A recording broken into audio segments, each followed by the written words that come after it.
ప్రముఖ నటుడు నటికిరాటి రాజేందర్ ప్రసాద్కు కేంద్ర ప్రభుత్వం పద్మశ్రీ పురస్కారానికి ప్రకటించడంపై ఆయన హర్షం వ్యక్తం చేశారు. ఇది తన పూర్వజన్మ సుకృతంగా భావిస్తున్నానని, తన జీవితంలో ఈ రోజును ఎప్పటికీ మర్చిపోలేనని అన్నారు.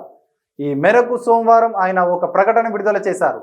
ఈ గౌరవం కేవలం తనకు మాత్రమే కాదని, తెలుగు హాస్యానికి, వినోదాన్ని ఆస్వాదించే సామాన్య ప్రేక్షకుడిని దక్కిన గొప్ప గౌరవంగా భావిస్తున్నానని రాజేంద్ర ప్రసాద్ పేర్కొన్నారు. కళలను గౌరవించి తనను ఈ పురస్కారానికి ఎంపిక చేసిన కేంద్ర ప్రభుత్వానికి, జ్యూరీ సభ్యులకు ఆయన హృదయపూర్వక ధన్యవాదాలు తెలిపారు.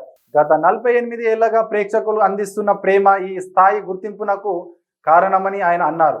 నాలాంటి నటుడిని మీ ఇంటి మనిషిలా ఆదరించి నటకిరీటిని చేసి ఈ స్థాయికి తీసుకొచ్చింది మీ చప్పట్లే.